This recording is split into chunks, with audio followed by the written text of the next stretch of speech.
So the reason that we are so interested, excited really, to be with you, to chew with you about the things that are important to you, is because we have a very clear view of the desires that you have launched that are in your vibrational reality. We continue to focus like this, that it's because we want you to realize that when you know what you don't want, you know what you do want, and you launch these rockets that are gathered for you. And by gathered, we mean, you know about law of attraction, sort of, kind of, you get the sense of that. Well, there's a part of you, a larger part of you, that didn't come into your physical body with you when you came. That larger part of you remained non-physically focused. Humans have often called that part of you your soul, or the source part of you. So that non-physical part of you, when you launch a rocket, and that rocket of desire radiates, it is held or given attention by your inner being. And so that rocket of desire that you launch is held by your inner being. Your inner being holds the point of focus that then law of attraction is responding to. Does that make sense to you? When you think a thought, law of attraction is responding to you and the thought you think. And so things like the thought you're thinking, even other thoughts like the thought you're thinking, other thoughts like the thought you're thinking, conversations like the thought you're thinking, conversations like the words you're speaking, people like the being that you are, all things that are likened to themselves are drawn by law of attraction. So when you think a thought with your human, physical, beautiful personality that is you, law of attraction brings other things like that to you. But, hear this, but, when you've launched this rocket of desire, when you've set a preference forward and your inner being receives that preference on your behalf and knows you want it, your inner being gives undivided, and in other words, doesn't contradict it, doesn't doubt it, doesn't worry about it, undivided positive attention to what you've asked for. And that point of attraction is very real. So when we say your desires gather other desires like them, that's why. You have an advocate called your inner being, holding your hopes and dreams and desires in very clear perspective, and law of attraction is growing them as law of attraction grows everything that is focused upon. You can thank your inner being very much for keeping alive your dreams, your desires. However, the very fact that your inner being does stay focused upon what you want is the very reason, the only reason, that you ever feel negative emotion. Because you ask for it and your inner being knows you want it and your inner being owns it and knows it and holds it. And when you don't, when you stay focused upon the reason you want it, I want more money because not having enough money is miserable. Well, your vibration of not having enough money, your misery about it, makes you contrary to your own desire. And that's what negative emotion is. You're not miserable because you don't have enough money. You're miserable because you're not in sync with who you really are. Who you really are became more and you didn't go because you're focused upon what you can see and hear and smell and taste and touch. Stop it. You're still chewing that old gum. You're going through the motions and you may be giving it lip service, but anytime you feel negative emotion, it always means the same thing. You have expanded. Your inner being took the expansion. Your inner being holds the expansion. Your inner being is the expansion. Your inner being is holding the expansion for you, and you're not coming because you're facing what you think is reality. It's not reality. It's old news. It was the bouncing off place. It was what gave your dream flight. It was the problem that caused the solution to be born. It was the question that caused the answer to come about. But you've got to make a decision. Are you going to stay focused upon the problem? Or are you going to look forward to the answer? Because your inner being, you may not know this, your inner being already found the answer. You know why? Oh, friends. This is the part that is the most wonderful about you. When you live enough life that you identify a problem, with every particle of the problem that comes into being, the solution comes into being too. If you've got a problem, there is a solution.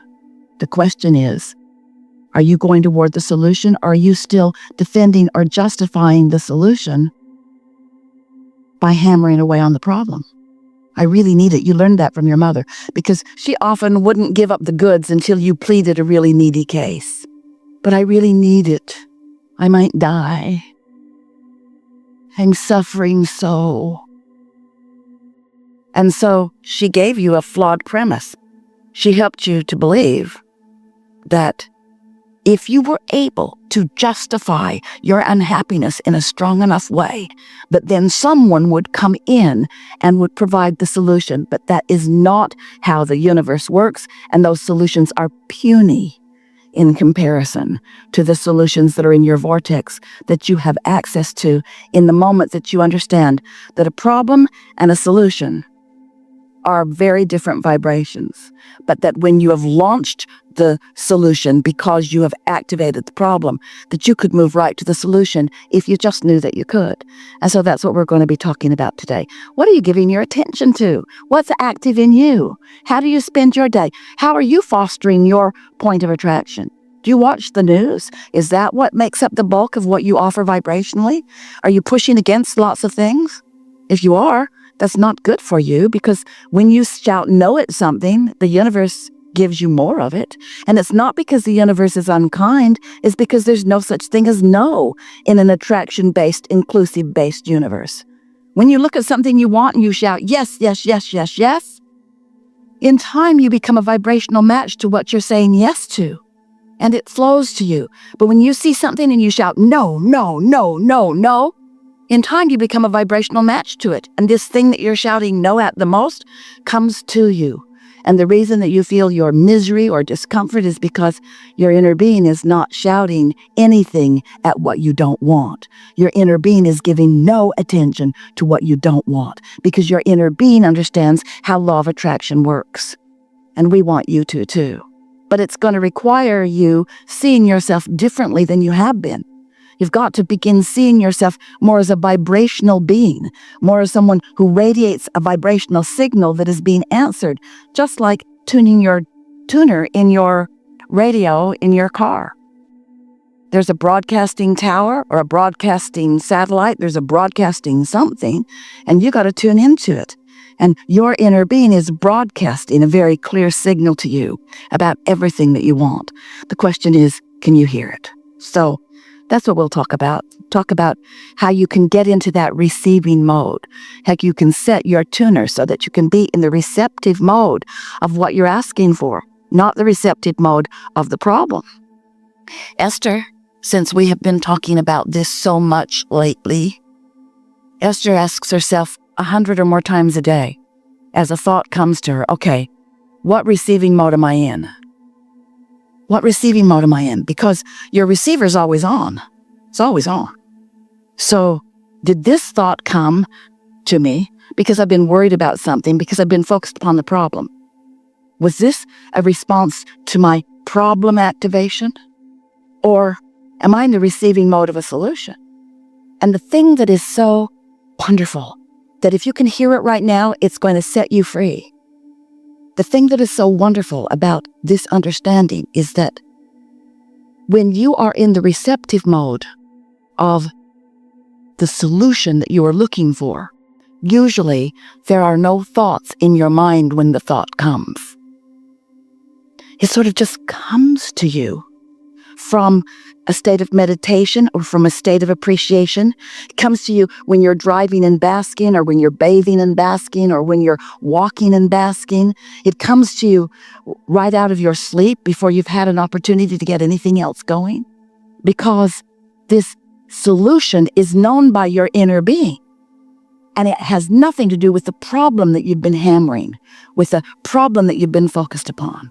And so an idea will come to Esther, and she'll think, now wait a minute, it's got a lot of momentum. I can feel that there's power in this thought. But the question is, did this thought come because I've been focused upon a problem? And so am I in that receiving mode?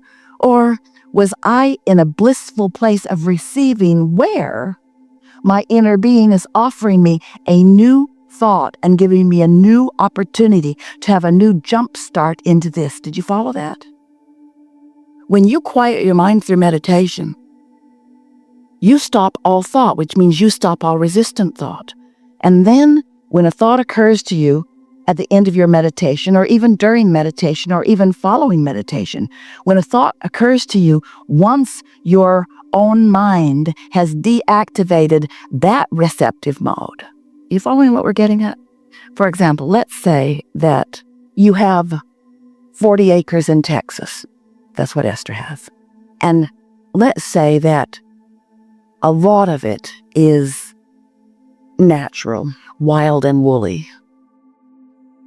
But quite a bit of it has been planted and is being watered and is being tended to and is really beautiful, or has the potential of really being beautiful.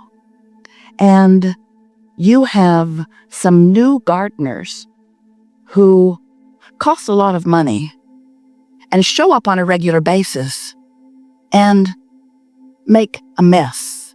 Their mowers aren't sharp, and their weed eaters are broken, and the people that are operating them are not highly skilled.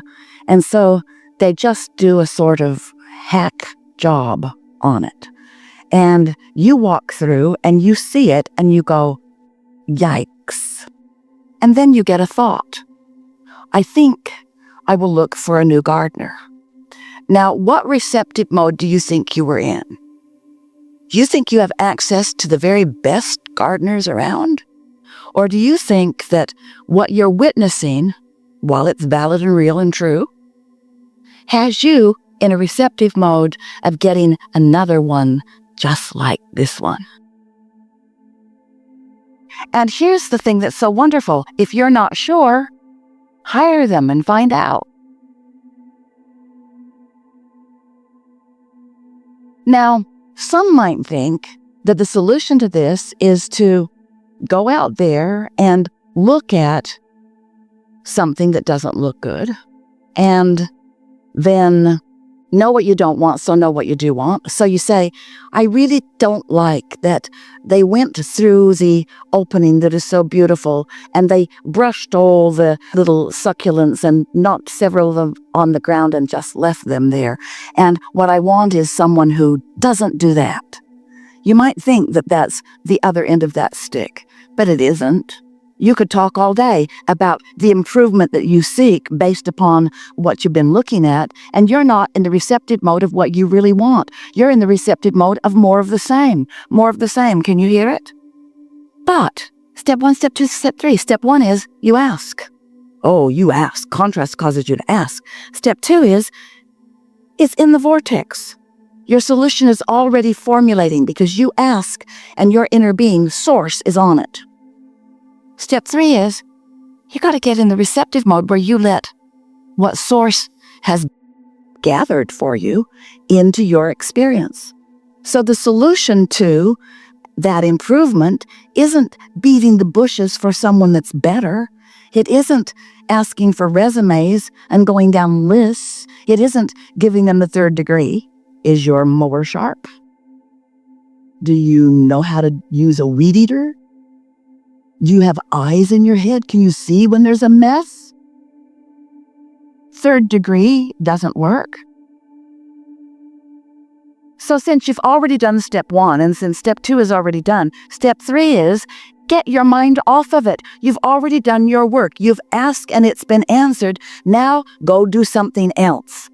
Because if you stay focused upon this problem that is active within you, and friends, it's not possible for you to focus upon that subject in a pure way when what you've been witnessing is the opposite of what you want. You can't get there from there. You see what we're getting at? So, you know what you do? Go somewhere else. Go somewhere where you don't keep seeing the problem, because if you keep looking at the problem, you can't let the solution in. You've got to put some distance between. There must be separation between the activation of your problem and the allowance of your solution. Now, meditation will give that to you incrementally, 15 or 20 minutes a day. Appreciation does too. Leaving the property certainly does. Going somewhere where you don't see it. But you cannot stay focused upon a problem. You cannot find a solution to a problem while you're focused upon the problem. And we know that's counterintuitive to humandom. It's not the way that most humans approach most things. Most think that you've got to wrestle it to the ground and kill it. Most think that if you take your attention away from it, that you'll never find a solution, when the opposite is true. Your attention to the problem will never allow a solution because they are vibrationally different. You've got to put some distance between your question and your answer, your problem and your solution.